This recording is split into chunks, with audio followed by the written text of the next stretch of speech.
Binjai berdarah, bentrok antara polisi dan TNI.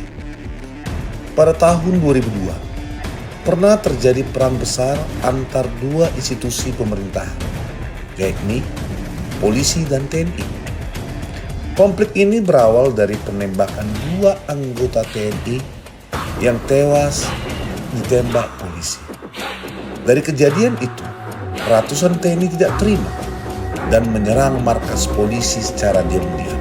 Bagaimana cerita selengkapnya? Tim Kilas Balik akan mencoba memberikan fakta-fakta terkait kejadian tersebut.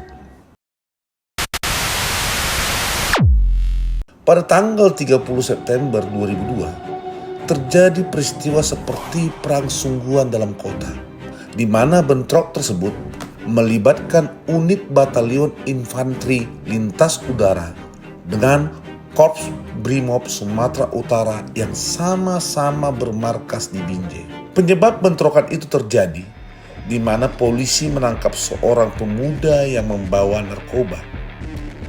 Arman yang merupakan anggota TNI Linut 100 PS mendengar temannya bernama Marwan ditangkap, mendatangi kantor Polres Langkat di Jalan Ahsanuddin, Kota Binjai, Sabtu 28 bulan 9 2002. Arman meminta agar temannya Marwan, warga Binjai, dibebaskan dari tahanan Polres. Arman pada saat itu langsung menemui Kepala Satuan Reserse Polres Langkat, Ajun Komisaris Togu Simanjuntak, dan meminta agar Marwan dilepaskan. Namun, permintaan itu ditolak oleh Simanjuntak. Arman lalu kembali ke markasnya dan mengajak 10 rekannya mendatangi Polres.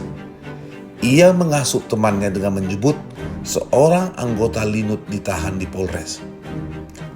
Mereka mengendarai sepeda motor mendatangi Polres Langkat. Hanya saja permintaan membebaskan tahanan tetap ditolak.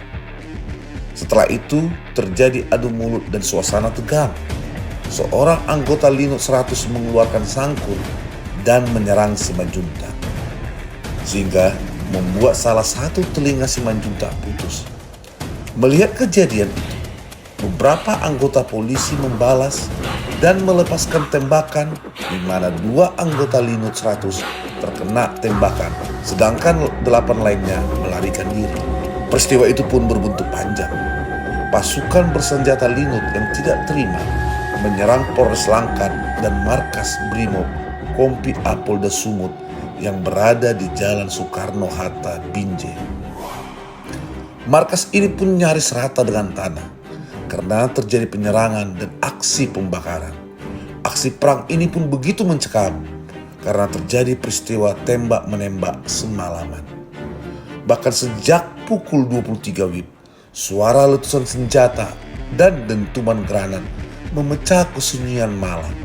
Di kejauhan, dalam remang-remang lampu kota, para serdadu tiarap dan berlarian di bawah desingan peluru. Akibat dari bentrok ini, 10 orang tewas. Mereka adalah 4 anggota Brimob, 2 anggota Polres, 1 anggota TNI, dan 3 warga sipil. Markas Brimob Kompi Binjai dan markas Polres Langkat juga porak-poranda akibat senjata berat. Dinding-dinding tampak berlubang bekas tembakan. Sebanyak 14 mobil dan belasan sepeda motor hancur dan dibakar di halaman Polres Langkat. Insiden ini sempat membuat gempar publik secara nasional hingga membuat Kapolri dan Kepala Staf TNI Angkatan Darat harus turun tangan. Kepala Staf Angkatan Darat Jenderal TNI saat itu, Ria Mijar Triakudu, dan Kapolri Jenderal Dey Bahtiar bahkan turun untuk meredam ketegangan. Akhirnya, Kepala Staf Angkatan Darat Jenderal TNI Ria Mijar Triakudu harus mengambil tindakan tegas, di mana 20 anggota Yonif Linut 100 dipecat secara tidak hormat.